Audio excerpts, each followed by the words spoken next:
안녕하세요. 자, 우리 이제 백선이고, 우리 이제 마지막으로 열심히 해야 될 교재죠. 많은 합격생들이 단권화를 백선으로 많이 했다, 이런 얘기 해요.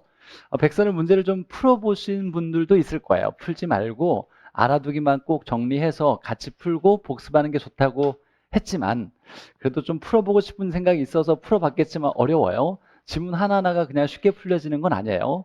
그동안에 나왔던 것 중에 중요한 개념이 들어가 있는데, 그냥 내온 것이 아니라 약간 응용 지문으로 많은 함정들이 숨어져 있으니까 꼼꼼히 봐야 돼서 혼자 보면 좀 시간이 많이 걸릴 거예요. 잘 수업을 열심히 듣고 다시 봐야 될 것과 다시 보지 않아야 될 것들을 체크해서 다음에 여러 번 반복할 때 다음에 볼 때는 시간을 좀 줄일 수 있게 잘 집중해서 수업 듣고 체크하시길 바라요. 자, 공부하실 때는 답 찾는 건 아무 의미가 없어요.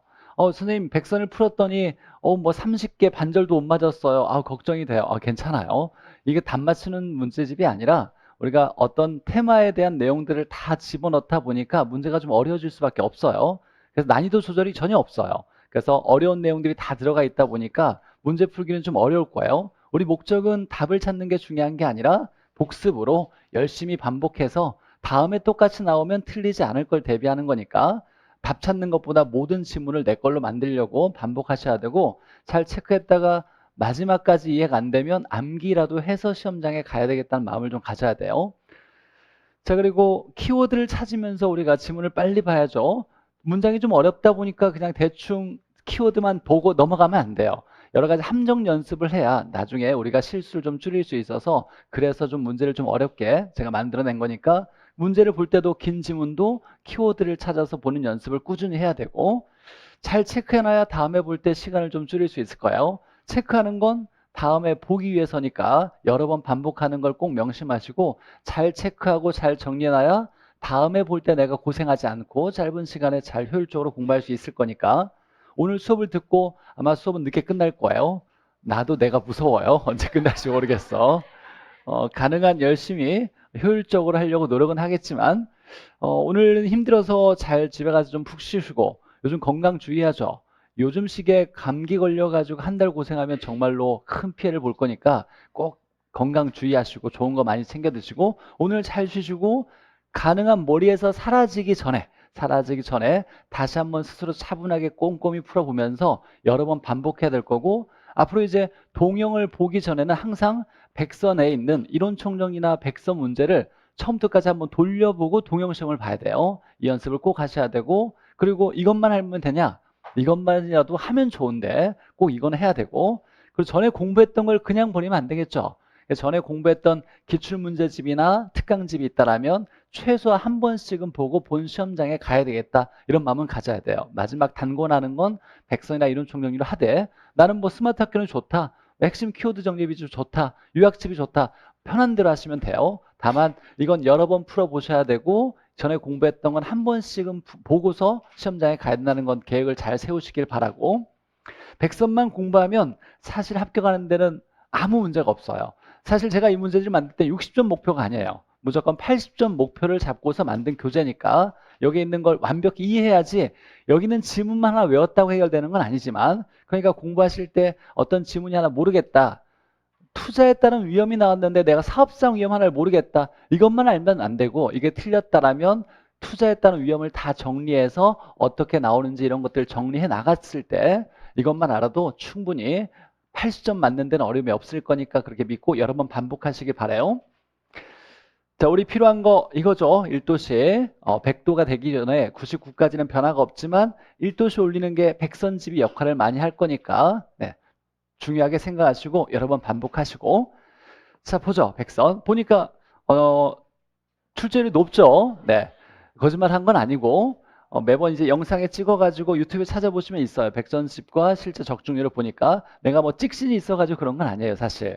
우리 학계로는 법령이 개정 같은 게 거의 없다 보니까 나왔던 게 나오는 거고 나왔던 게 나와요. 계속 자주 나왔던 것들을 다 모아놨고 40문제가 출제가 되는데 100문제나 넣어놨잖아요. 그럼 사실 충분히 기출문제만 분석을 열심히 하신 분들은 대부분 다 90% 이상의 적중률을 가지고 있으니까 이것만 봐도 된다. 근데 처음에 이것만 봐서는 공부할 수가 없어요. 이건 마지막 단계예요, 사실.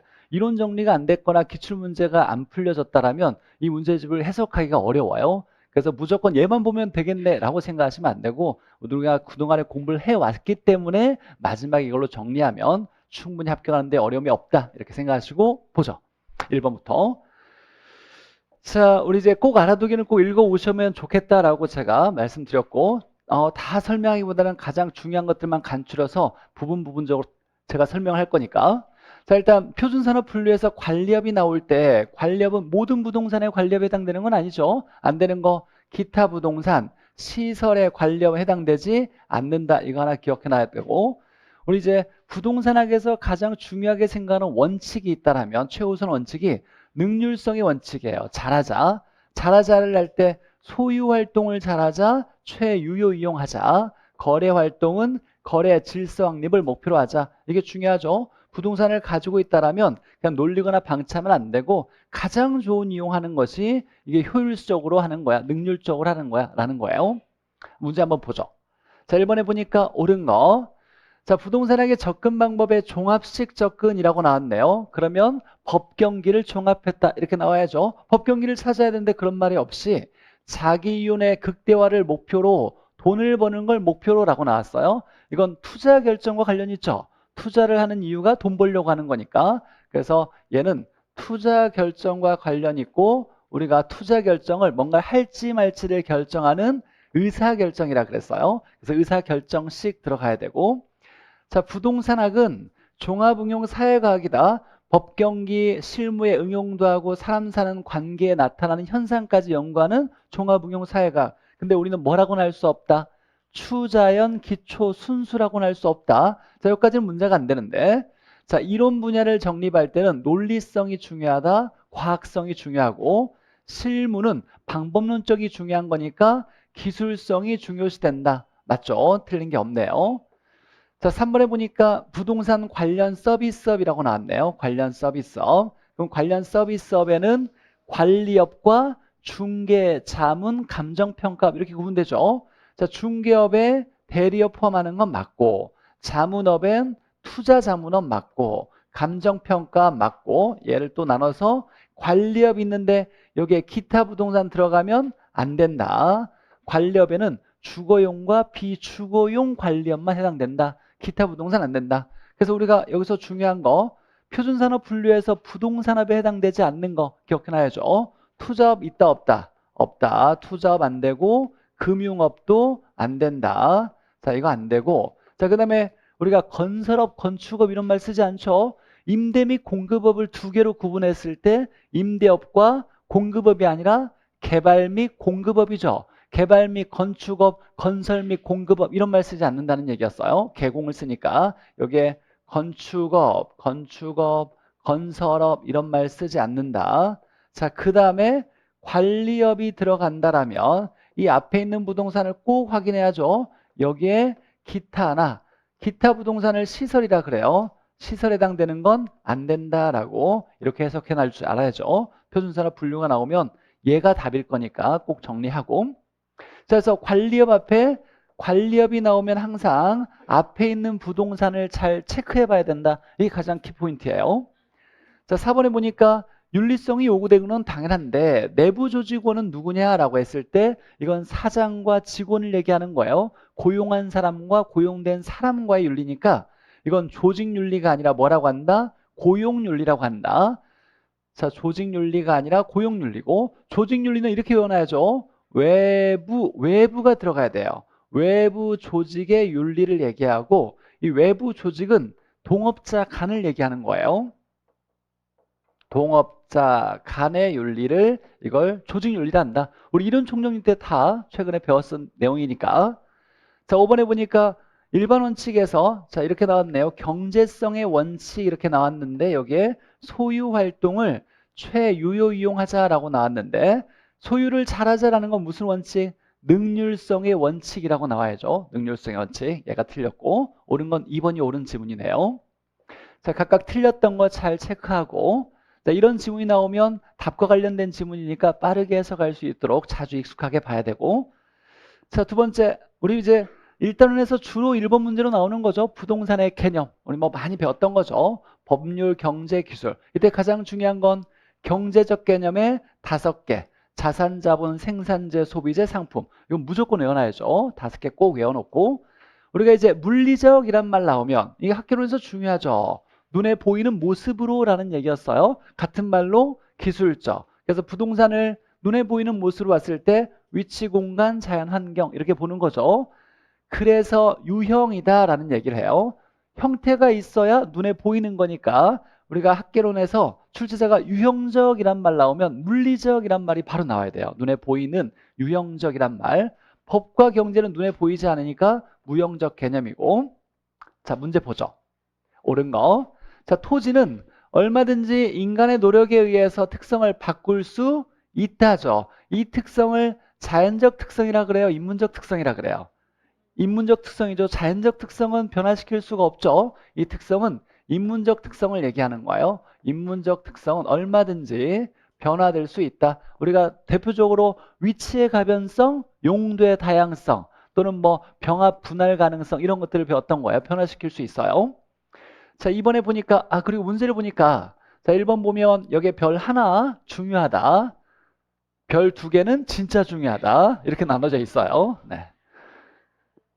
2개짜리를 좀 더 집중해서 봐야 된다 이런 얘기예요. 그러니까 다 봐야 되는데 내가 진짜 시간이 1시간밖에 없어. 그러면 1번은 놓고 2번을 주로 보라는 얘기였어요.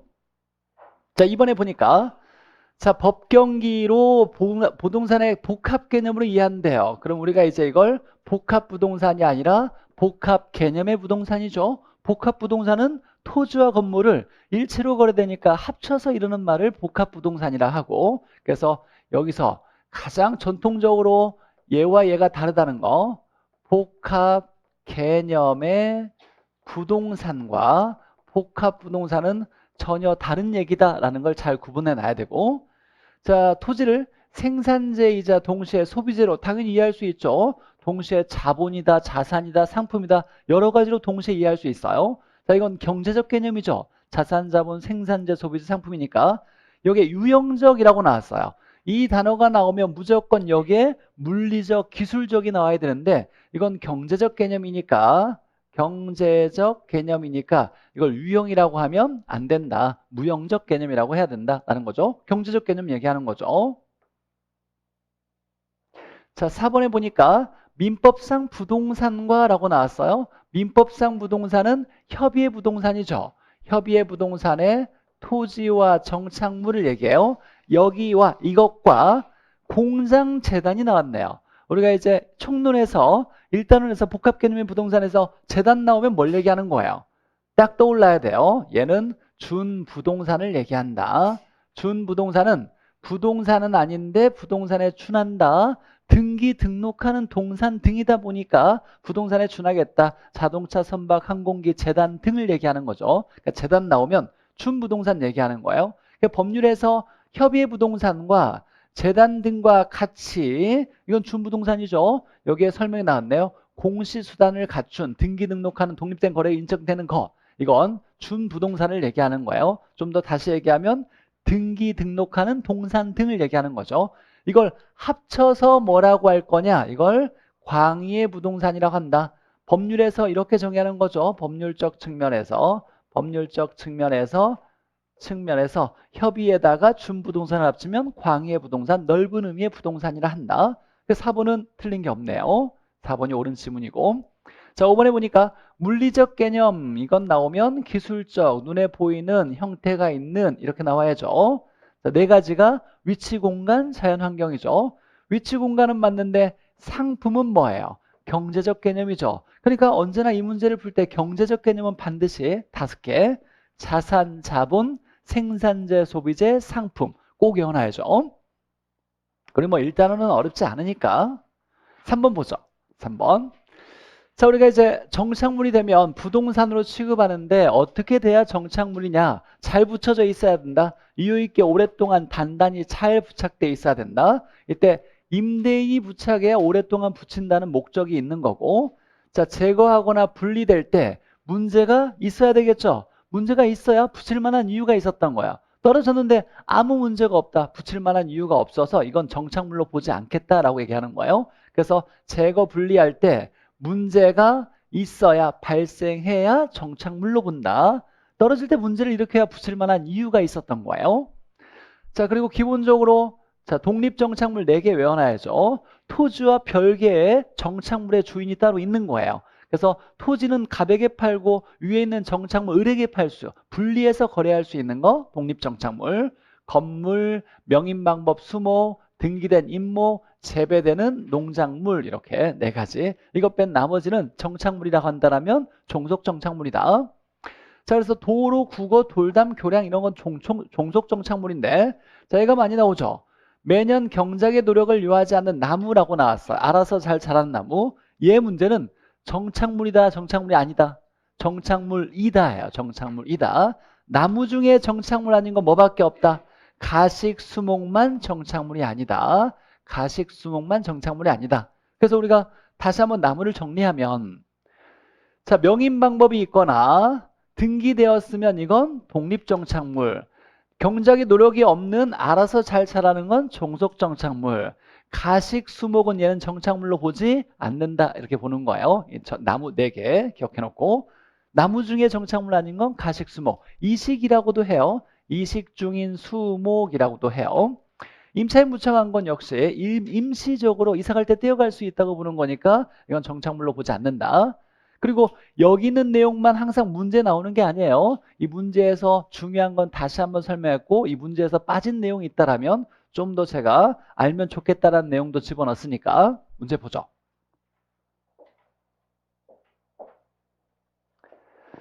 자, 매년 경작의 노력을 요하지 않는 나무 이렇게 나왔네요. 이게 나오면 정착물이지 라고 먼저 확인해야 돼요. 정착물이지. 당연히 독립정착물은 아니죠. 근데 이것만 나온 게 아니라 얘가 3개가 나왔네요. 그럼 끝까지 봐야 돼요. 항상 우리 시험 문제 어려운 것 중에 얘 3개를 줬을 때 앞에 건 맞고 뒤에 건 틀리게 낸 게 어려운 문제였어요. 근데 보니까 가식주민수목 나오면 얘는 정착물이 아니다. 바로 나와야 되고 그래서 1번 땡큐하고 넘어가야 될 거고 틀린 거니까.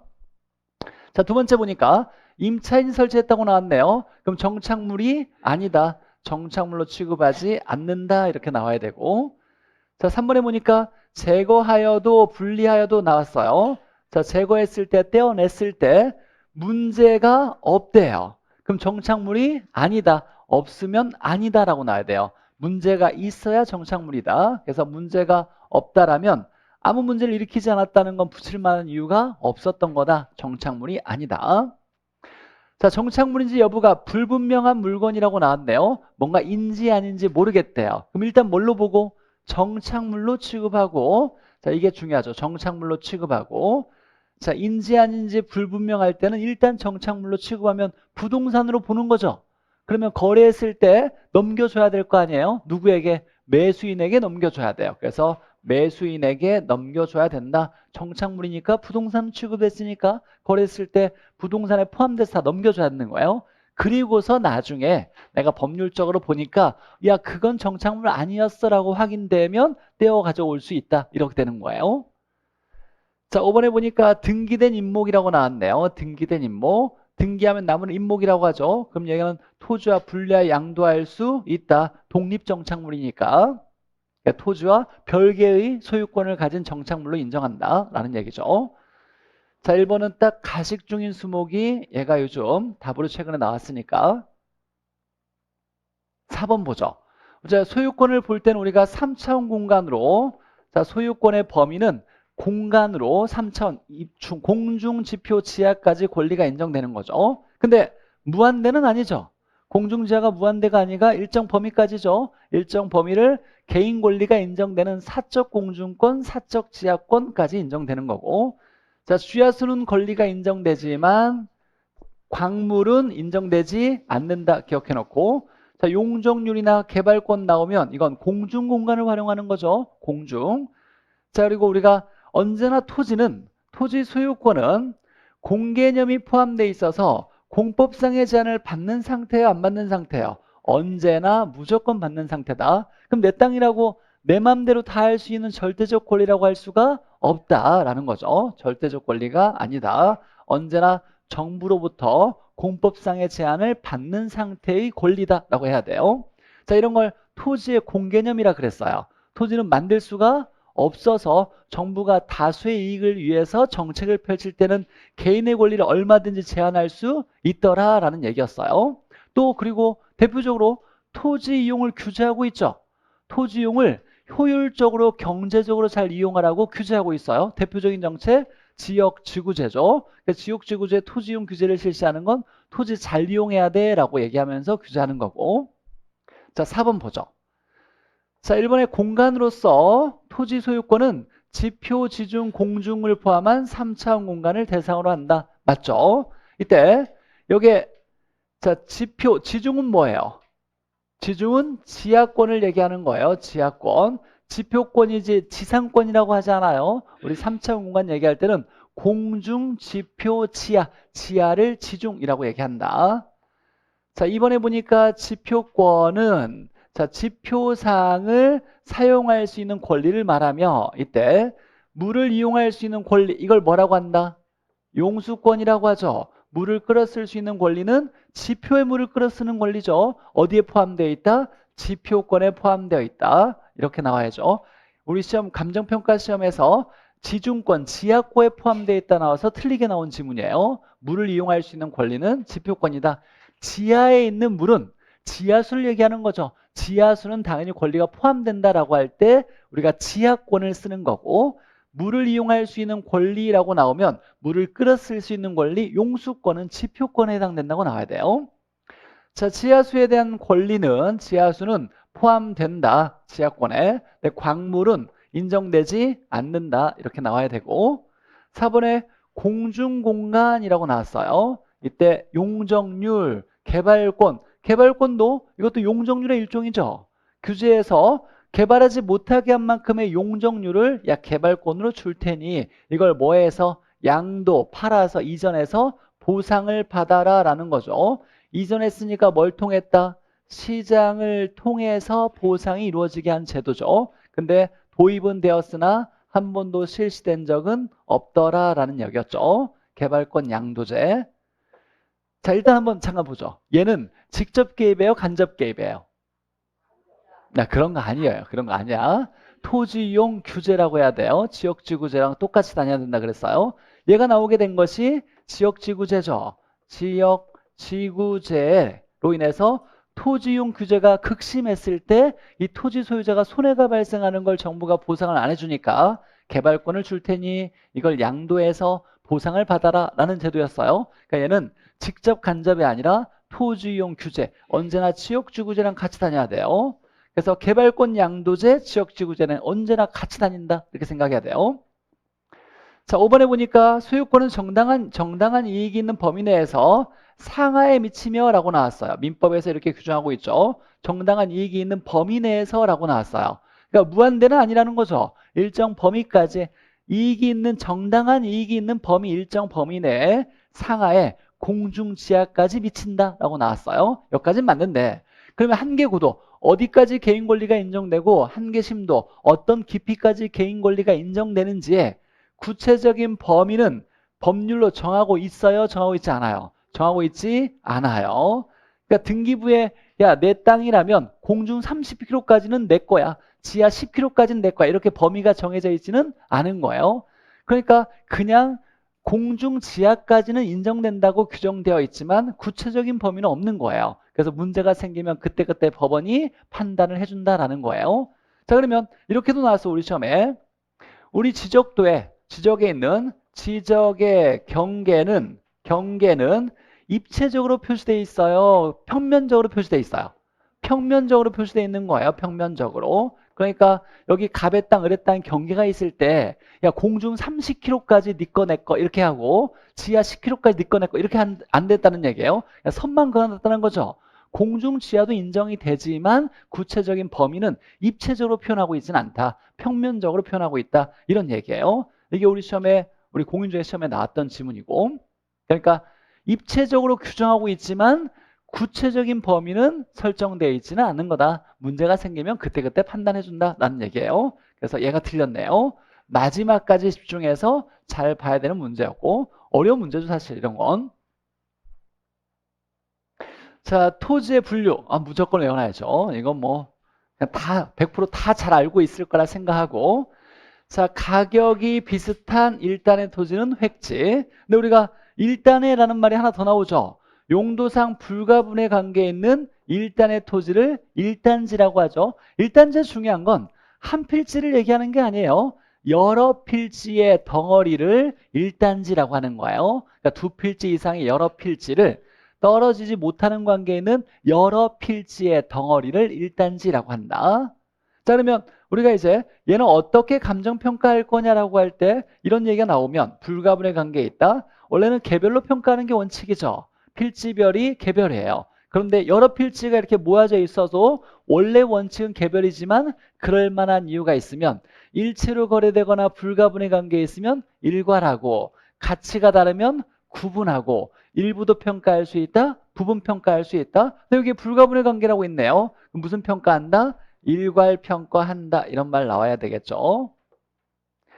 자, 등기 등록 나오면 필지. 자, 용도 지역이 나왔는데 내서라고 나오면 이내, 간에라고 나오면 후보지, 후간, 이내 이렇게 나와야죠. 그리고 감정평가에서 용도 지역은 딱 3개밖에 없다 그랬어요. 3개가 택지, 농지, 임지만을 용도 지역이라고 하는 거예요. 그러니까 택지, 농지, 임지 나오면 다른 말로 바꿀 때 용도 지역으로 바꿀 수 있는 거예요. 택지, 농지, 임지를 용도 지역으로 바꿔서 해석하면 되고, 그 다음에 좀 더 확인할 수 있는 거, 해야 되는 거, 전환되고 있는이라고 나와야 돼요. 전환 전과 전환 후는 이름이 있어요. 전환 중간이어서 이름이 없어서 후보지 이행지라는 말이 생긴 거예요. 전환 중에 있어야 된다. 이것도 확인하고. 자, 그 다음에 지가 공시를 위해 선정하는 거 뭐예요? 표준지죠. 표준지 공시지가. 잘 봐야 돼요. 여기에 준자를 잘 봐야 돼요. 표본지라고 나오면 안 돼요. 표준지라고 나와야 된다. 속여내려고 표본지를 내죠. 표본지는 지가 변동률 조사를 위해 선정한 거고, 우리가 쉬게 하는 거 쉴 휴가 있으니까 휴한지라고 하는 거죠. 나머지 한번 확인해 보고 보죠. 5번에 자, 후보지는 이라고 나왔는데, 자, 임지, 농지, 택지 이렇게 나왔어요. 이건 뭘로 바꿀 수 있다? 용도 지역으로 바꿀 수 있죠. 그럼 용도 지역 다음에 나오는 걸 봐야 되는 거예요. 용도 지역 보니까 간에라고 나왔어요. 용도 지역 간에. 그럼 뭐라고 한다? 후보지. 후보지는 맞는데 하나 확인해 볼 것이 전환되고 있는이라고 나와야죠. 여기까지 맞았어요. 우리 기출문제 중에 가장 어려운 문제 유형이에요. 하나를 맞고 한 문장을 길게 냈는데 앞에 문장은 맞고 뒤에 문장은 틀리게 내는 게 가장 어려운 유형이었어요. 그래서 앞에까진 맞았는데 그냥 넘어가면 안 되고 끝났으면 넘어가면 되지만 뒤에 뭔가 나왔잖아요. 읽어봐야죠. 자, 감정평가할 때는 어떤 걸로 하겠냐라고 나왔어요. 전환 전이다, 전환 후다. 전환 후를 기준으로 한다. 바뀔 걸로 기준해서 감정평가하는 거예요. 바뀌어질 거니까 결국. 언제 전환 전을 평가하냐? 단 예외적으로 성숙도가 낮거나 전환 속도가 느린 경우에만, 이런 경우에는 예외적으로 뭐를 기준한다? 전환 전을 기준으로 감정평가한다. 이렇게 나와야 돼요. 아무 말이 없으면 바뀌어질 거니까 바뀌어질 걸로 기준해서 평가하는 거예요. 그래서 말이 없으면 전환 후를 기준으로 평가한다. 단 예외적으로 이런 말이 나오면 성숙도가 낮거나 전환 속도가 매우 느린 경우라면 이라는 조건이 있을 때만 전환 전을 평가한다. 당연히 농지가 택지로 이렇게 전환 중에 있대요. 자, 그러면 이걸 뭐라고 할 거냐면 우리가 택지, 농지, 임지는 용도지역이라고 하는 거죠. 용도지역이 용도지역 다른 걸로 바뀌었어요. 바뀌고 있죠. 그럼 이건 후보지라고 할 거고, 더 이상 농지는 아니죠. 아직 택지로 바뀌어지지 않았죠. 그래서 이름이 후보지란 말을 쓰는 거죠. 근데 곧 택지로 바뀌어질 거니까 당연히 뭘로 평가해야 돼요? 택지로 평가해야 돼요. 근데 얘가 10년이 지났는데도 아직 안 바뀌어지고 있더라. 그러면 어쩔 수 없이 전환 전을 기준으로 평가할 수 있다. 이런 얘기 나와야 되고, 자, 공지는 자, 건축하면서 남겨놓은 부분, 그래서 건축 바닥 면적을 제외한 빈 공간을 얘기하는데 이걸로 끝난 게 아니에요. 여기까지는 맞는데, 자, 건폐율이 상향된대요. 그럼 이건 규제가 강화된 거예요, 완화된 거예요? 완화된 거예요. 완화. 규제 완화라고 해석할 수 있어야 돼요. 건축 규제 완화라고 나와야 돼요. 이걸 어렵게 든다면 건축 규제 완화라고도 할 수 있어요. 그럼 이제 건물을 바닥을 넓게 짓는다는 거죠. 그럼 공지는 뭐 한다? 작아진다. 그래서 건폐율과 반대로 움직인다라는 거. 뒤에 게 틀렸고. 자, 3번에 보니까 지가 공시를 위에라고 나왔네요. 그러면 표준지, 공시, 지가니까 얘를 잘 봐야 된다. 표본지가 아니라 표준지라고 해야 된다. 비슷하니까 그냥 넘어가면 안 돼요. 꼭 잘 봐야죠. 표본인지, 표준인지. 자, 4번에 보죠. 올해 감정평가사 시험에 나왔던 지문인데, 자, 맹지는 길을 못 찾는 땅인 거죠. 도로와 접한 부분이 없는 거죠. 도로와 접한 면이 없는 남의 땅에 둘러서 도로하고 접하지 못해서 건물 지을 수 있다 없다? 건물 지을 수 없는, 건축할 수 없는 토지를 얘기하는 거죠. 자, 그런데 보니까 자, 도로로 사용되기 위한 지역권이 설정되어 있대요. 정당한 권리가 있대요. 도로로 사용되기 위한 지역권이 있대요. 그럼 감정평가할 때 도로를 있는 걸로 봐야 돼? 없는 걸로 봐야 돼? 있는 걸로 봐야지 당연히. 도로로 쓸만한 정당한 권리가 설정되어 있으니까 도로가 있는 것으로 보고 평가한다. 뭐 아무 문제 없네요. 4번이 옳은 지문이고. 자, 5번에 1단지라고 나왔네. 1단지. 자, 용도상 불가분의 관계에 있는 여러 필지의 일단의 토지, 여러 필지에 떨어지지 못하는 관계는 여러 필지의 덩어리를 1단지. 그럼 얘는 개별 평가한다, 일괄 평가한다. 여기에 불가분의 관계에 있으니까 일괄 평가한다 이렇게 나와야죠.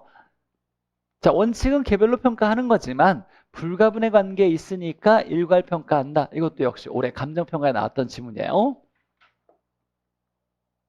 자, 그래서 4번이 옳은 지문이고.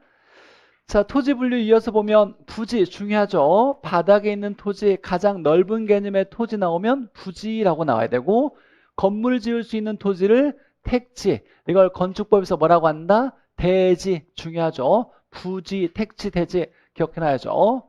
자, 부지와 대지 기억해놔야 돼요. 부지는 바닥에 있는 모든 가장 넓은 범위에 건물을 지을 수 있거나 없거나 가장 넓은 범위에 해당되는 토지의 분류 용어고, 그다음에 건물 지을 수 있는 건 택지, 주상공인 토지인데 이걸 다른 말로 대지라고 한다. 대지와 부지를 헷갈리면 안 돼요. 자, 대지는 택지다. 자, 빈지와 법지가 반대죠. 자, 등기부는 없어요. 등기부 없는 바닷가 나오면 빈지. 근데 바닷가니까 실익이 많죠. 활용실익이 많고. 자, 법으로 등기부는 인정돼요. 그러니까 소유권은 인정되지만 경사져서 가치가 없는 거죠. 가치가 없는 이유가 경사져서. 경사진 토지, 법지. 낮이는 깨끗한 토지인데 건물 정착물도 없고 뭐가 없어야 된다? 사법상의 제한이 없어야지. 공법상의 제한은 당연히 받는 상태. 물에 가라앉은 토지는 무조건 포락지 이렇게 얘기한다. 자, 6번 보죠. 옳은 거. 자, 보니까 여기에 해안선이란 말도 나왔네요. 그리고 바닷가라는 말도 나왔고 소유권 인정되지 않는다. 등기부가 없다. 그러니까 등기부 없는 바닷가 얘기하는 거죠. 뭐라고 한다? 빈지. 등기부 없는 바닷가 해변 토지 빈지. 자, 니를 보니까 물에 침식되어서 물 밑으로 잠겼다라고 나왔네요. 물 밑으로 잠긴 건 포락지.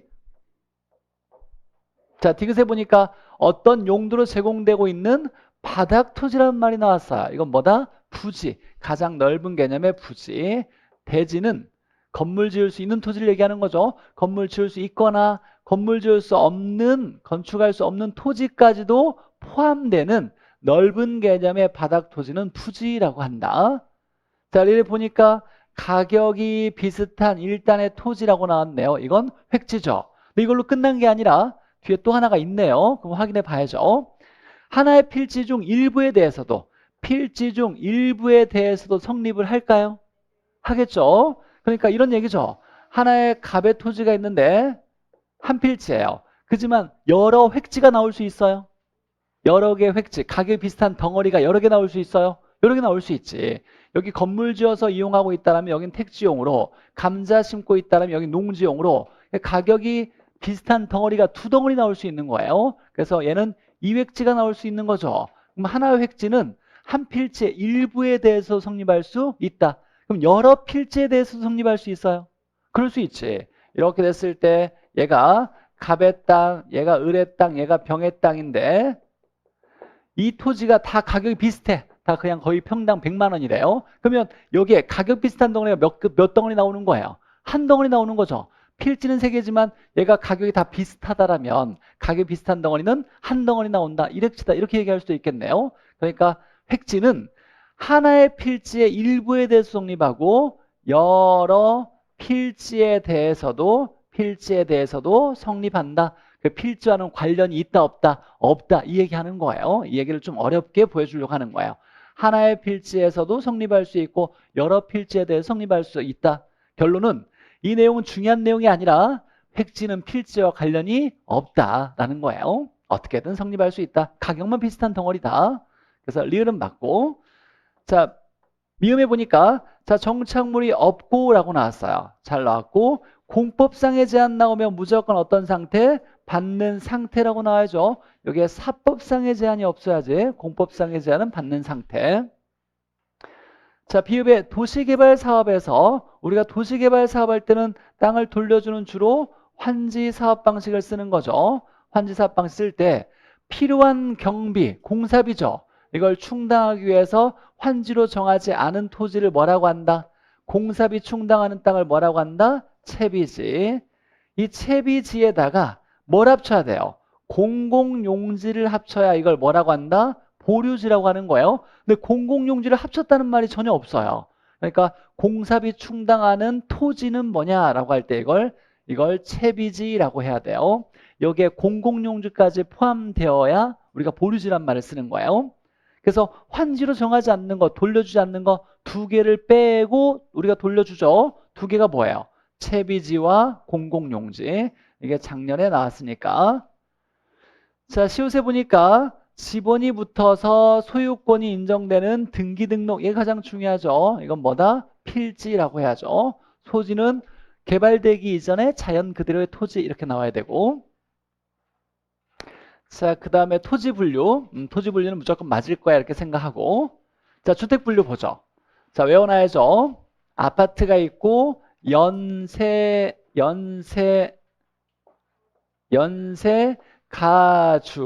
가중. 자, 그래서 연세 가중 단독이 있고 거기에 아파트가 있고 여기를 딱 나눴을 때 공동과 단독 4, 4, 3, 3, 6 첫 번째만 초과. 자, 근데 다가구와 다중이 3, 6, 3, 6 이하이하 똑같아요. 그래서 구분할 때 얘는 독립된 형태가 아니한 것으로 나와야죠. 다중은 독립된 형태가 아니한 거. 그게 가장 중요한 거죠. 다중을 구분하는 가장 중요한 게 독립된 구조 형태가 아니한 것으로 이렇게 나와야 되고, 아파트는 몇 개층? 5개층 이상이면 바닥 면적과는 상관없이 무조건 아파트라고 한다. 이거 이제 암기해서 무조건 실수하지 않게 풀어야죠.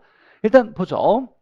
자, 도시형 생활주택 나오면 몇 세대? 300세대 미만의 단지형 연세가 있죠. 그리고 올해 바뀐 것이 소형주택이죠. 자, 근데 이걸로 또 끝나지 않았어요. 뒤에 분양가 상한제가 적용되냐 안 되냐 물었네요. 적용되지 않는다. 가장 중요한 거죠. 도시형 생활주택은 분양가 상한제 적용되지 않는다.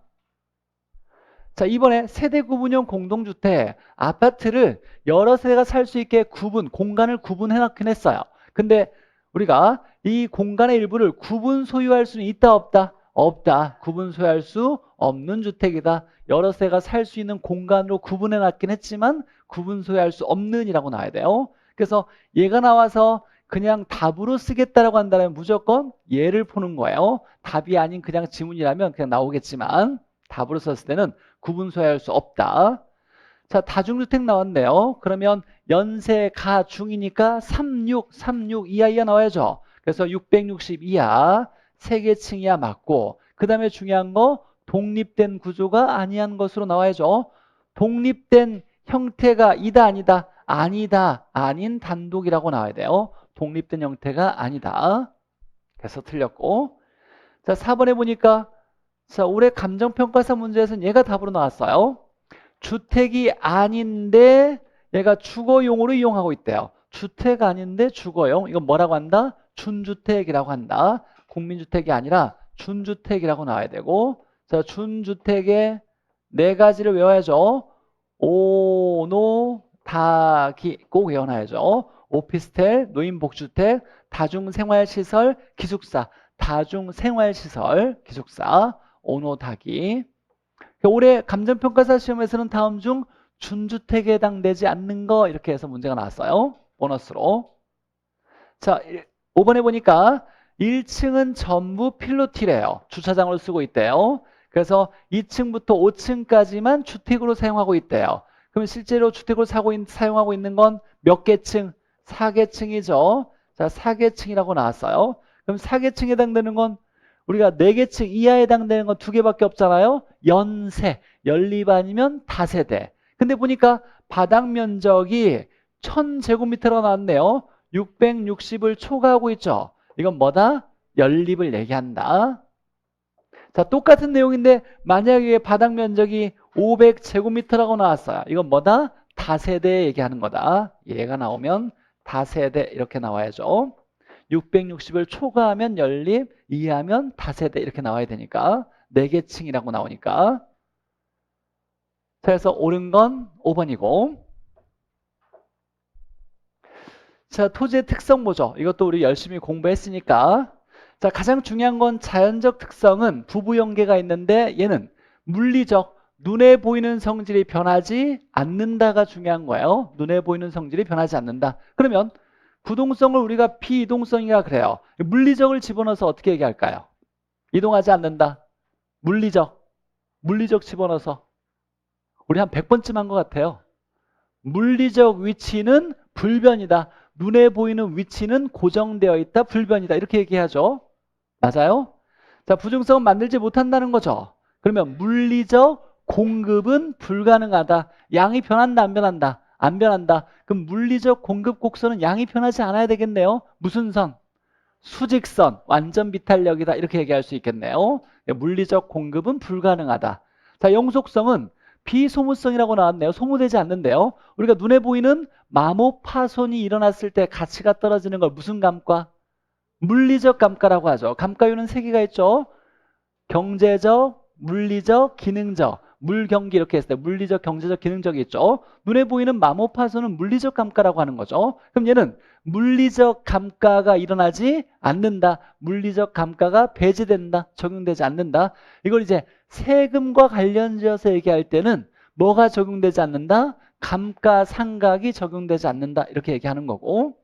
자, 개별성은 같은 게 없다는 거니까 물리적 대체가 불가능하다. 눈에 똑같이 보이는 물건이 똑같은 건 없는 거죠. 물리적 대체가 불가능하다. 이렇게 얘기하고 내용들에 관련된 건 우리 뭐 1년 내내 추구장창 배웠으니까 이제는 찍어도 맞아야 돼. 찍어도. 대충 느낌상 찍어도. 자, 인문적 특성 나오면 위치의 가변성, 용도의 다양성이 있는데 얘가 중요하죠. 용도의 다양성이. 자, 경제적인 위치는 뭐 할 수 있다? 변할 수 있다라는 거예요. 경제적 위치는 변할 수 있다. 그럼 여기에 용도의 다양성으로 경제적 공급은 뭐 할 수 있다? 가능하다. 물리적은 안 됐고 물리적 위치도 변하지 않았지만 경제적 나오면 가능하다. 이때 용도의 다양성은 이거예요. 자, 용도가 다양하면 용도를 바꿀 수가 있어요. 용도 전환이 나와야 돼. 용도 전환. 용도를 바꿀 수가 있다. 용도를 바꾸고 있는 중간에 해당되는 토지를 뭐라 그래요? 후보지 이행지죠. 이것도 용도 전환이 가능하기 때문에 나타나는 토지의 특성인 거예요. 그래서 용도의 다양성 나오면 용도가 전환할 수 있다. 용도를 바꿔서 우리가 예를 들면 바다 아래, 물 아래 땅이 있었는데 이용을 못했잖아요. 물을 막아서 이걸 건물 짓는 택지로 바꿀 수 있죠. 그럼 땅을 만든 건 아니지만 택지량은 늘어났죠. 택지량은 늘어났어요. 쓸 수 있는 땅은 늘어난 거예요. 이런 걸 경제적, 용도적 공급은 가능하다. 이렇게 얘기하는 거다. 먼 옛날에 한 20년도 전에 잠깐 나왔던 건데 야, 꼭 경제적 위치만 변하냐? 사회적 위치도 변할 수 있다. 행정적 위치도 변할 수 있다. 이런 얘기예요. 그러니까 물리적은 안 돼. 물리적은 안 되는데 대표적으로 우리가 경제적 가치가 변하는 경제적 위치 변한다고 했지만 사회적 위치도 변할 수 있고 행정적 위치도 변할 수 있어요. 사회 문화가 달라지면 사회적 위치가 변해요. 경제적 가치가 달라지면 경제적 위치가 변하는 거고 행정적 위치는 뭘 얘기할까? 라고 먼 옛날 20년 전쯤에 훨씬 전에 한번 나왔던 질문이 이거예요. 행정적 위치는 규제가 변했을 때 즉 규제가 변해서 행정법에 의해서 규제가 변했을 때 변하는 걸 이걸 행정적 위치라고 한다. 뭐 혹시나 그냥 한번 높아심에 한번 적어봤어요. 이게 많이 중요한 건 아닌데. 그러니까 중요한 건 머릿속에 생각할 때 물리적 위치만 안 되는 거고, 야 경제적 아니고 갑자기 사회적 위치, 행정적 위치 나왔대요. 이런 건 변할 수 있다. 물리적 위치만 변할 수 없는 거고 나머지는 변할 수 있는 거다. 이렇게 해석하는 거예요. 자, 문제 보죠. 자, 부등성으로 만들지 못한다. 생산비가 없대요. 생산비. 비용이 없다는 거죠. 생산비는 비용을 얘기하는 거죠. 비용이 없대요. 그러면 만드는 데 들어가는 비용의 합을 뭐라 그래요? 비용의 합. 원가라고 얘기해. 원가. 그러면 원가 방식을 적용할 수가 있다, 없다? 없다. 여러분 원가 방식, 원가가 있어야 만드는 데 들어간 비용이 얼마니까 우리가 써야 되는 원가는 무슨 원가? 항상 무조건 제조달 원가를 알아야 되는데 비용이 없대요. 원가가 존재하지 않는 거예요. 그래서 원가가 존재하지 않으니까 원가법을 사용할 수가 없다. 원칙적으로 이런 내용이에요. 만들 수 없으니까 만드는 데 들어가는 비용이 없어서 원가가 존재하지가 않아요. 그래서 원가법 사용할 수 없다. 자, 용도의 다양성 나오면 무조건 떠올려야 될 게 뭐다? 용도 전환을 떠올려야 돼요. 용도가 다양해서 용도가 다양하니까 용도를 바꿀 수가 있어. 하나라면 바꿀 수 없는데 여러 가지니까 다른 걸로 바꿀 수 있다. 이게 나오면 용도 전환을 떠올려야 돼요. 용도 전환을 떠올려 놓고, 자 보니까 좀 어렵게 나왔는데 토지 공급 용도에 대해서 이렇게 나왔을 때 용도적 공급을 얘기하는 거예요. 용도적 공급은 가능하다, 불가능하다, 가능하다 이렇게 나와야죠. 가능하다. 완전 비탄력은 불가능하다는 얘기하는 거죠. 양이 변하지 않는다를 얘기하니까. 그러면 가능하면 용도적 공급 곡선은 용도적 또는 경제적 공급 곡선은 수직선이 아니라는 얘기네요. 오른쪽으로 갈 수 있다는 얘기죠. 양이 증가할 수 있다는 얘기니까 그러면 오른쪽으로 간다면 오른쪽 이렇게 올라갈 수 있는 모양이 되겠네요. 그래서 뭐 곡선이 우상향하는 모양의 곡선이 될 수 있다. 수직선이 아니라 우상향이다. 물리적 공급 곡선은 수직선인데 경제적 또는 용도적 공급 곡선은 양이 공급이 가능하니까 오른쪽으로 갈 수 있는 거예요. 그래서 우상향 모양을 가질 수 있다. 이렇게 얘기할 수 있고. 자, 3번에 보니까 부중성은 소유욕을 증대시켜. 만들지 못하니까 서로 차지하고 싶어서. 자, 그러면 소유욕이 증대되면 수요자가 경쟁하겠죠. 수요자가 경쟁해서. 잘 봐요. 공급이 경쟁해요, 수요가 경쟁해요? 서로 살려고 경쟁하는 거예요. 그러면 지가가 뭐 한다? 지가나 지대가 발생하거나 상승한다. 그럼 땅을 어떻게 이용한다? 집약적 이용한다. 자, 부동성 나오면 대표적인 암기 코드가 있죠. 외부 지역 부인 경합. 지역 국지화, 지역 분석, 지역화 국지화. 이 국지화는 지역마다 같다 다르다. 부동산 시장은 지역마다 항상 여러 가지 것들이 다르다를 얘기하는 거죠. 맞는 얘기고. 자, 개별성에 의해서 표준화가 어렵고 조직화가 어렵다. 그리고 정보 나오면 정보를 숨기게 한다. 비공개성을 만드니까 정보 수집이 어렵다. 정보 수집이 어렵다라면 정보 비용이 클 수 있다. 이런 얘기겠네요. 거래할 때 정보 비용이 커질 수 있다. 이런 얘기. 자, 틀린 건 2번이고, 뭐 여기 용도적 공급 나왔으니까 얘는 가능하다. 물리적 공급 나오면 불가능하다. 이렇게 판단하는 거죠. 9번 보죠. 보니까 부동성으로 경제적 위치 변할 수 없다. 일단 맞아야 틀려요. 틀리죠. 변할 수 없는 거 항상 뭐 물리적이라고 나와야죠. 그러니까 부동성으로 자연적 특성 나오면 물리적 성질이 안 된다. 이렇게 나와야죠. 두 번째 보죠. 자, 수급이 불균형하여 라고 나왔어요. 자, 수급이 균형을 이루지 못한대요. 수요와 공급이 균형을 이루지 못하면 당연히 균형 가격 형성이 어렵겠죠. 그거야 당연히 똑같은 말이에요. 수요 공급이 균형을 이루지 못하면 가격 형성이 어렵다. 그럼 왜 수요 공급이 균형을 이루지 못하는 가장 큰 원인이 해당되는 것은 뭐냐면 부증성이죠. 만들지 못해서, 자, 부증성이면 사람들이 서로 살려고 해서 수요는 커지는데 만들기가 어려우니까 공급이 어렵다. 그럼 갖기가 어렵다. 균형을 잡기가 어렵다. 부중성이죠. 그래서 영속성이 아니라 부중성이라고 나와야 되고, 자, 영속성으로 자, 자본이득과 소득이득을 동시에 얻을 수 있는데 중요한 건 감가상각이 적용된다 안 된다? 안 된다라고 나와야죠. 물리적 감가가 적용되지 않는다 이렇게 나와야 되고, 4번에 보니까 자, 합병 분할 가능성 나왔는데 후보지 같은 토지의 이행은 전환과 똑같은 말이에요. 토지의 전환. 이건 토지의 무슨 전환? 용도 전환을 얘기하는 거죠. 그럼 용도 전환 나왔으니까 무조건 뭐 나와야 돼요? 용도의 다양성 나와야 돼요. 용도가 다양해서 용도 전환 가능하다. 용도 전환 나오면 무조건 용도의 다양성. 용도적 공급 나와도 용도의 다양성 나와야 돼요. 자, 토지의 용도 전환이 가능해서 이 다음 얘기는 뭐예요? 그러면 용도적 공급은 뭐하다? 가능하다. 이런 얘기 나와야죠. 이걸 다른 말로 경제적 공급이라고도 하고, 용도의 다양성 나와야 되고, 자, 최유효 이용의 근거. 얘가 이제 우리 시험에서는 아직 안 나왔지만 감정평가에서는 여러 번 답으로 나왔다 그랬어요. 야, 가장 좋은 이용해야 되는 근거가 뭐야?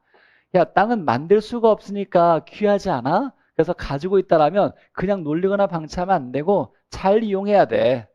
자, 근데 그냥 이용이 아니라 가장 좋은 이용이라고 나왔어요. 야, 토지는 용도가 하나가 아니라 여러 가지 이용 방법이 있어. 그 중에서 가장 좋은 걸 택해서 이용해야 돼 라고 하는 거예요. 그래서 용도가 하나가 아니라 여러 개니까 잘 이용해야 돼. 그 중에 가장 좋은 걸 찾아야 돼 라고 하는 거죠.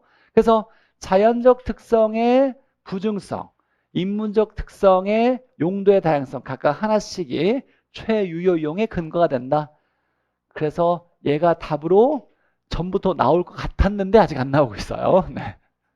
언젠간 나오겠지. 네. 옳은 건 5번이다. 자, 10번 보죠. 우리가 이제 백선이니까 1시간에 적어도 한 12문제씩 풀면 딱 적당한데, 네. 안 되겠죠? 하나라도 풀고 가시죠, 우리. 그리고 쉬는 시간은 가능한 좀 짧게 할 거니까, 네. 너무 푹 치려고 하지 말고 10번까지만 해보죠.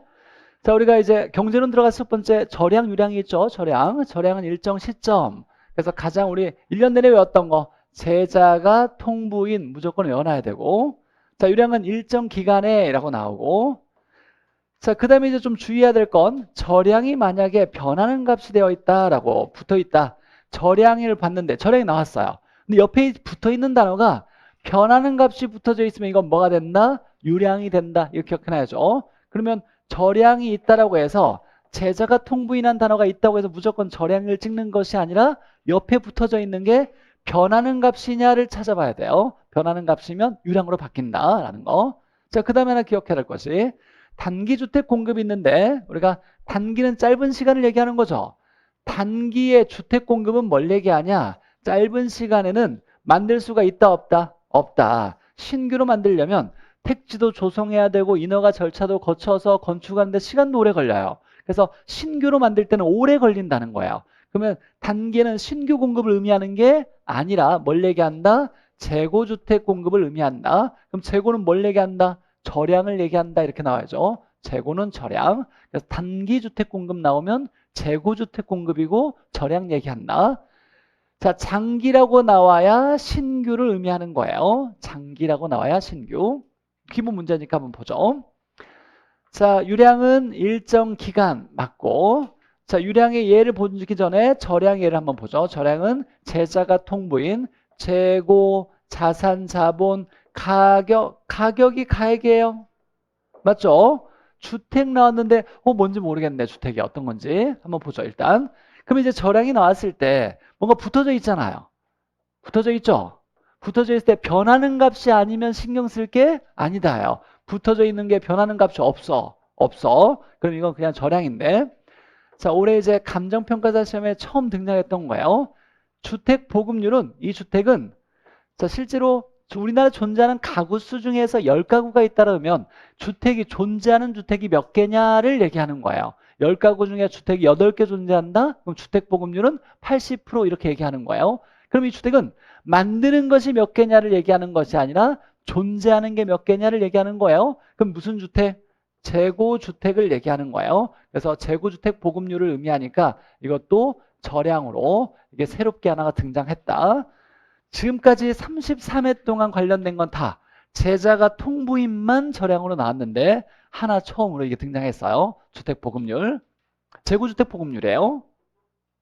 자, 유량의 예로는 수요 공급 거래량, 그다음에 수입, 지출, 비용, 이자 비용은 지출을 얘기하고 수지 수입과 지출이죠. 자, 그다음에 중요한 게 여기에 절량이 있는데 여기에 붙어져 있는 게 변하는 값과 연결돼 있는데요. 그럼 뭐가 된다? 유량이 된다. 이거 기억해 놔야죠.